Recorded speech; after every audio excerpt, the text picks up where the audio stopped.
Halo, selamat pagi. Selamat datang di saya punya channel. Hari ini saya ada tamu, saya ada beberapa pertanyaan buat Mama Ade. Ini saya punya Mama Ade. Kalian belum kenal, karena tak kenal maka tak sayang. Jadi saya maunya Mama Ade nanti dia perkenalkan dia punya nama begitu. Jadi kita langsung kasih kesempatan. Ya, terima kasih. Selamat pagi semuanya.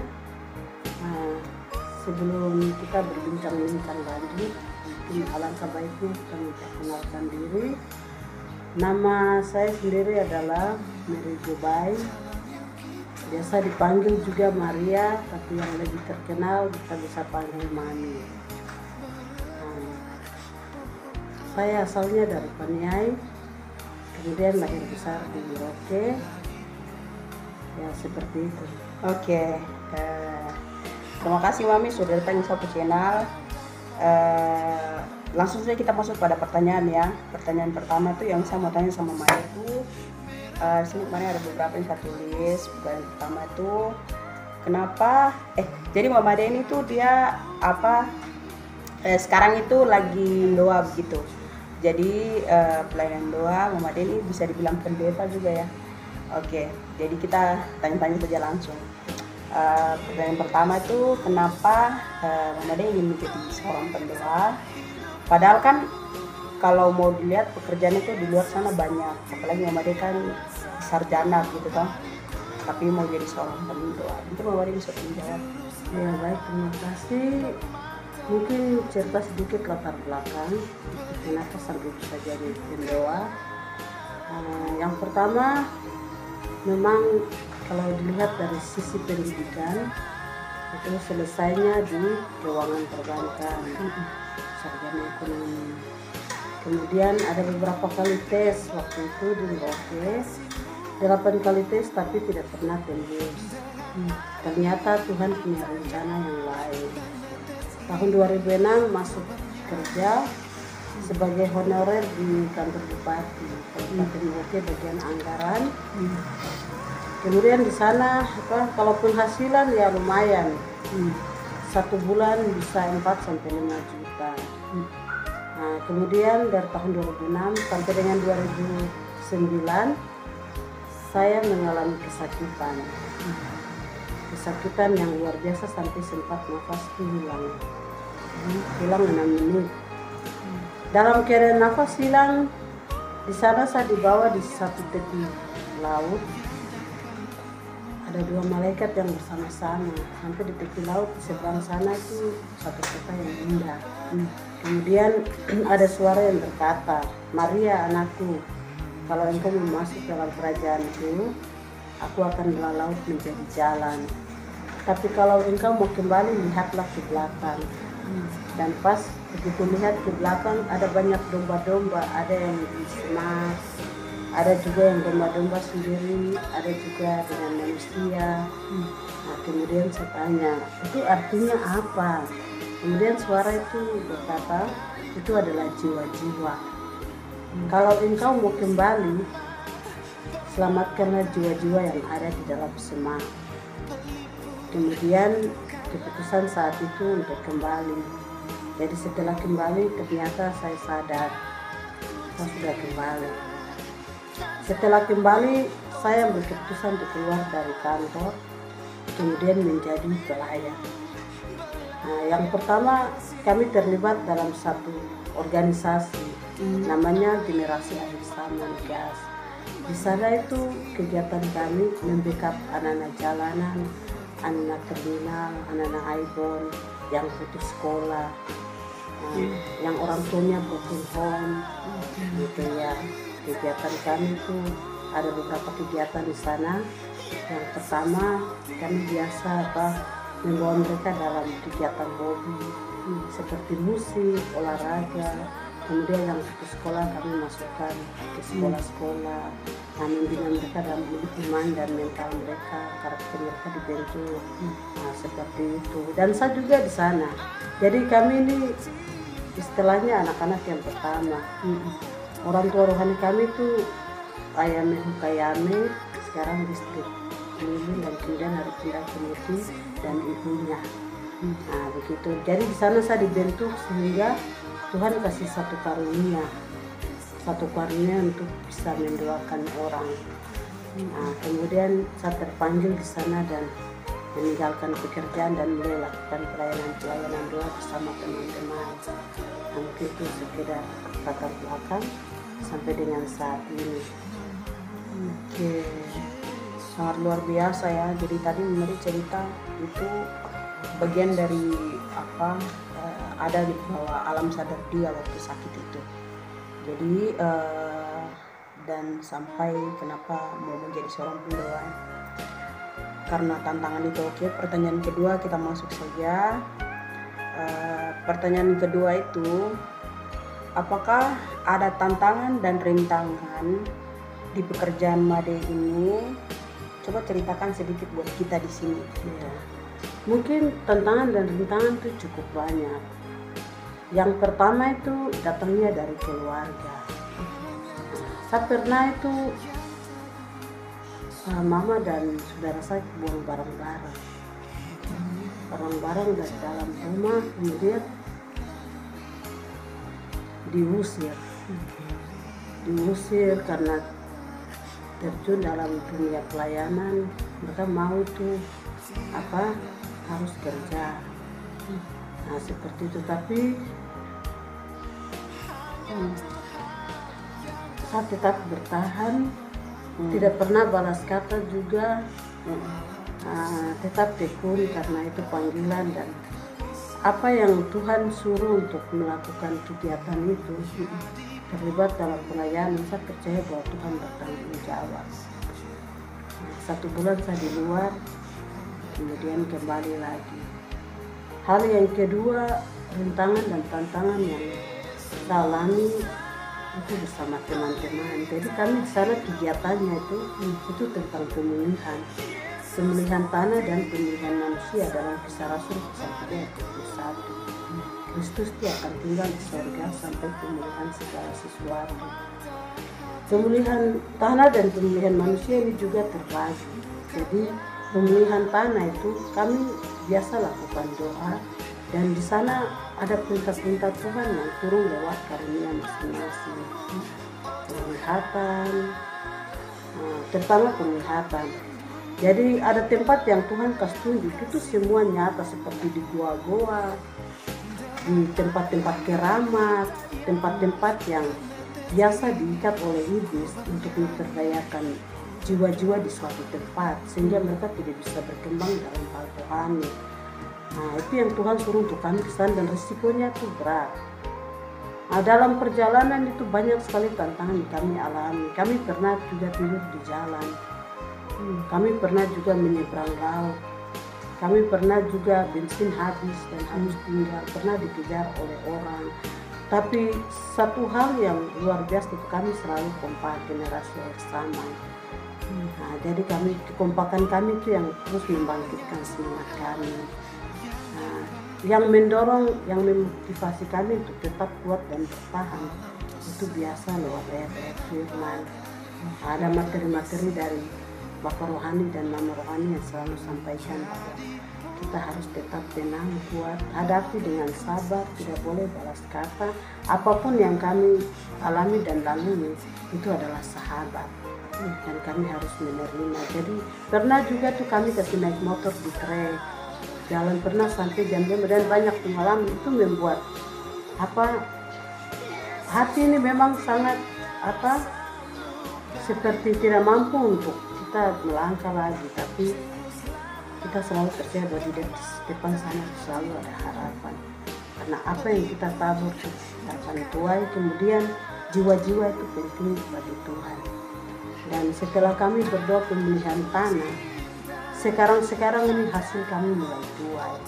Banyak masyarakat Mari, terutama yang di pinggiran pantai itu mulai kembali mengenal Kristus setelah kami berdoa dan mengusir setiap roh yang mengikat mereka. Kemudian kami juga ada buka di beberapa tempat, kabupaten, ada di Jayapura, di Nabire, kemudian ada di Manokwari, ada di Papua Nugini, ada juga di Bogor. Nah, kalau wilayah selatan memang Merauke, Bukenjubul, Asmat masih ada.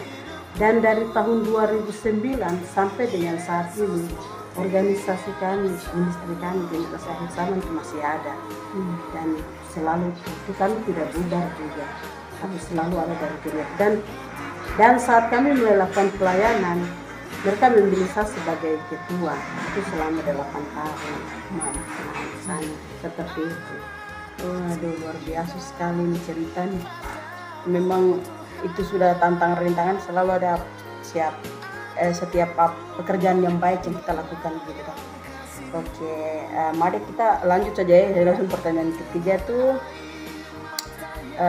Tadi rintangan dan tantangan itu bisa masuk di suka dan duka, tapi saya rasa agak berbeda sih. Jangan udah bisa jawab sedikit ya. Apa suka duka selama pelayanan berlangsung, maksudnya dari awal sampai sekarang ini? Tuhan, kalau suka ada beberapa momen penting yang pernah saya alami dalam pelayanan. Ketika kami ada melayani di daerah Mati, di sana kami membaptis banyak orang, kemudian banyak orang juga yang terima Yesus sebagai Tuhan dan Juru Selamat. Kemudian kami jalan untuk peperangan di beberapa tempat. Nah, kemudian waktu terakhir kami lakukan pelayanan, di dalam doa Tuhan kasih tunjuk 3 hal. Ada gulungan kertas yang turun dan itu suara berkata bahwa ada bonus. Waktu kami kembali sampai di Cape, itu perjalanan kami ganti ke Tinting, kemudian jalan kaki. Kami harus tidur lagi di pinggir kali untuk tunggu jemputan. Nah, setelah kami sampai di sana, orang yang mau jemput kami itu bilang tidak ada bensin. Jadi saya dengan anak kecil, kemudian ada beberapa orang, kami pulang ke Kepi. Waktu sampai di sana, saya suruh ada perempuan cek rekening. Kemudian waktu ada perempuan cek, saya bilang ada 1.600.000. Ada perempuan cek, jadi saya bilang ambil itu 600. Mami bilang begitu. Kemudian dia ambil dan datang, dia bilang begini, Mami, kamu tuh hamba Tuhan baru, kenapa tipu? Jadi saya bilang kenapa? Terus Mami punya rekening tuh ada 70 juta. Tidak, ada 1.600.000, tidak ada 70 juta. Kemudian Roh Kudus bicara dalam hati, itu bonus pertama. Dari sini saya garis bawahi bahwa ketika kita melakukan pelayanan sungguh-sungguh dengan hati dan motivasi, tanpa kita memikirkan uang, tanpa kita memikirkan apapun, Tuhan itu sumber di atas segalanya. Apa yang tidak mungkin itu Tuhan akan buat menjadi mungkin. Kami telepon ke Manokwari, ke Wasio, ke Jayapura, ternyata tidak ada yang kirim, dan Tuhan bilang itu bonus pertama, saya sendiri yang kirim. Itu sukanya di situ. Nah, mungkin dukanya tadi saya sudah cerita juga, tapi dukanya itu ketika kita tidak membackup anak-anak itu baik-baik, mereka akan membongkar kembali. Satu pengalaman dan pelajaran yang Mami sendiri alami waktu kami ada pelayanan di Jepwa dan di Tapal Batas Muara Tani. Nah, jadi biasa Mami kalau ada petunjuk dari Tuhan itu biasa percaya satu anak perempuan. Nah, selalu sampaikan, tapi teman-teman yang lain ini mengiring. Kenapa Mami sampaikan saja ke yang ini? Kemudian mereka suatu saat panggil Mami dan mereka semua mulai marah, tegur. Mereka kasih duduk Mami di tengah-tengah, tapi Mami tidak balas kan, tidak sebagai pimpinan seharusnya untuk menerima. Memang hati sakit saat itu. Kenapa anak-anak buah harus tegur? Tapi di situ menjadi sebuah pelajaran bahwa kita menjadi pemimpin itu siap ditegur dan dikoreksi. Nah, Mami rasa itu apa yang Mami buat itu benar, tapi menurut mereka itu salah. Jadi waktu kami mulai diskusi, Mami buka ruang itu, Mami sampaikan siapa saja anak-anak yang tidak senang harus menegur. Nah, kemudian yang lain mereka bilang tidak, tapi yang lain memang mereka bicara. Dari situ Mami pikir bahwa itu karena cintanya mereka buat Mami. Memang itu sakit hati, tapi harus menerima. Di akhir daripada itu, waktu kami sudah berdoa sama-sama, ternyata ministry kami itu berkembangnya sangat luar biasa. Dan anak-anak yang kami backup mulai dari awal, kedua dan ketiga, sekarang mereka sudah menjadi orang-orang besar. Mereka sudah kuliah di luar negeri, mereka sudah jadi manusia. Jadi keberhasilan kami lihat. Jadi memang suka dan duka kami harus alami sebagai senjata hidup ke depan dan menjadi kekuatan dalam hidup. Ini itu yang saya bisa jelaskan. Luar biasa ini. Memang itulah, menghadapi orang dengan cara berpikir yang berbeda itu kadang susah juga ya teman-teman. Kadang mungkin karena kita belum mengalaminya, kadang kita pikir mungkin kita kan tidak tahu, jadi kadang kita biasa pikir biasa saja atau apa segala macam. Tapi kalau orang yang suka terjun di lapangan itu pasti dia merasakan yang benar-benar terjun. Oke, terima kasih Mami, jawaban yang luar biasa ya teman-teman. Ini kita pertanyaan berikut, mungkin yang terakhir Kak. Itu dalam pekerjaan ini tuh apakah Mami kerja sendiri atau ada partner atau maksudnya ada teman yang bantu sama-sama bekerja gitu di pekerjaan Mami? Ya, puji Tuhan, sebelum Mami nikah itu Mami bekerja dari teman-teman dari generasi bersama. Kemudian di sana Mami punya teman hidup, calon teman hidup ada itu orang Marina. Tapi kami sudah bagi undangan, mereka sudah siap, semua sudah siap. Malam hari Mami berdoa, Tuhan apakah ini benar jodoh? Tuhan kasih tunjuk, Tuhan bilang bukan, jodohmu gak ada dari timur nanti datang. Jadi kami tidak jadi nikah. Iya. Mami bilang, Tuhan kalau betul itu bukan jodoh, Tuhan kasih tanggung jawab perasaan kepada dia dan kepada saya. Nah, itu yang Tuhan buat. Orang lain sudah pergi berbondong-bondong ke tempat pernikahan, Mami ada tidur di rumah. Tidur, kemudian Mama bilang, kan mau nikah baru, itu bukan jodoh. Nah, berselang 4 tahun kemudian, yang Tuhan kasih tunjuk itu terjadi. Jadi teman datang, kebetulan dia seorang pendeta, dia juga misionaris di tanah Papua dari Papua Nugini. Sudah 10 tahun dia keliling, sudah 7 tahun keliling tanah Papua, tapi dia belum nikah, dia juga bergumul dan Tuhan ketemukan kami. Kemudian kami bertemu dan apa Tuhan tunjukkan itu yang terjadi. Ternyata betul orangnya tinggi besar. Setelah kami ketemu, kami nikah di Manokwari dan mulai saat itu partner kerjanya Mami adalah suami sendiri. Kemudian kami mulai langkah dari Manokwari. Tuhan bawa kepada seorang bupati. Waktu itu dia masih dalam tahanan, Bupati Telepon Dana, Dr. Andrus Alberto Rey. Waktu kami berdoa di sana, Tuhan tunjukkan dalam penglihatan dan semuanya terjadi. Beliau charter pesawat dan membawa kami ke Wasior. Kami mulai menjadi pendoa di sana selama 4 tahun. Tapi selama kami menjadi pendoa di sana, kami tidak tinggal juga satu tempat. Kami berangkat lagi ke Manokwari pelayanan di sana, dan itu ketemu dengan Gubernur Papua Barat Abraham Ataruri. Kami ketemu dengan Abraham Ataruri, berdoa lagi untuk Abraham Ataruri. Kemudian ada beberapa pejabat yang memang Tuhan bawa. Jadi Mami pikir begini, relasi kerja yang Tuhan siapkan partner kerja suami itu Tuhan angkat lagi untuk kita melayani kepada pemimpin-pemimpin bangsa. Jadi tidak orang yang di bawah, tapi Tuhan bawa untuk naik level ke atas. Kemudian kami ke Jayapura lagi dan berdoa di Wali Kota Sekda. Beliau juga anggap kami sebagai partner kerja. Jadi selalu kami berangkat dari ke kota-kota, Tuhan bawa ke kota-kota dengan suami sebelum suami meninggal. Jadi bawa dari kota ke kota dan memang luar biasa. Itu Mami rasa itu selama kerja dengan teman-teman dari Sanggar Gas itu berkat-berkat tidak terlalu, makan minum pakai, berkat keuangan. Tapi setelah kami dipertemukan dan menjadi partner kerja, berkat yang luar biasa yang tidak pernah kami hitung itu yang Tuhan siapkan. Pernah kita diberikan rumah, mobil di Manokwari, pernah di Jayapura diberikan, tapi semua Mami kasih kembali. Mami bilang, saya kerja menjadi pendoa itu bukan karena harta, tapi karunia ini Tuhan yang titip. Sehingga lewat hal itu Tuhan bawa terus sampai kami ke Papua Nugini.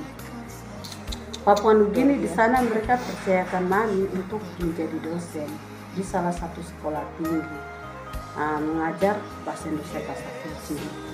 Kebetulan Mami juga tahu bahasa Fiji sebelum ketemu dengan teman hidup. 3 bulan di kota Rabaul, dan kemudian 3 bulan lagi kami dibawa ke SD Briten, itu kota Kimbe. Jadi mengajar di sana, selesai pengalaman, kemudian selesai penamatan wisuda, kami pulang tahun 2013. Pulang sampai ke tanah Papua, Tuhan bawa lagi ke Ambon. Ke Ambon di sana kami berdoa dengan artis yang bernama Joyce Putela dan Bibi Tuan. Sekarang dia sudah almarhumah. Kemudian kami ketemu dengan 20 artis, Ahmad Akbar, Paramita Rustadi, dan ada beberapa artis yang lain. Dan kami berdoa lagi untuk mereka. Pada tahun 2014 mereka panggil ke Singapura. Perjalanan untuk pelayanan di Singapura. Kami ke Jakarta. Sebelum ke Jakarta kami urus visa, tapi visanya ditolak karena waktu itu Jakarta banjir, jadi tidak diizinkan. Ada 2 kali mereka tawarkan untuk ke Israel, tapi Mami bilang pelayanan ini saya bukan minta untuk mau ke Israel, karena Israel yang sesungguhnya ke tanah Papua.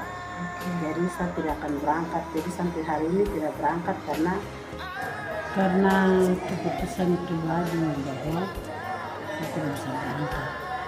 Dan kita akan pelayanan saja di tanah Papua. Kesimpulan dari semua diskusi kita hari ini tentang bagaimana pelayanan, yang pertama mungkin pesan buat generasi muda, ketika kita betul-betul mengikut Tuhan, itu ikut Tuhan dengan hati dan kasih. Kita siap untuk bayar harga dan karena semakin kita melayani, mengikut Tuhan, bekerja bagi Tuhan, itu ada bonus-bonus yang Tuhan siapkan. Tuhan akan hitung semua keringat, susah payah, air mata yang kita buang buat Tuhan. Kemudian waktu kita sibuk untuk Tuhan, dan Tuhan akan sibuk untuk kita. Ada saat-saat di mana Tuhan akan bawa kita mengangkat tinggi dalam kemuliaannya, mempromosikan kita kepada pemerintah-pemerintah atau pejabat di dunia ini. Demikian kita harus satu hati, satu tujuan, kita membangun tubuh kita bersama-sama dengan kemuliaan Kristus, dan suatu saat ketika Yesus datang kedua kali, nama kita pun tercatat di sorga. Demikian, Tuhan Yesus memberkati. Shalom. Shalom. Dadah.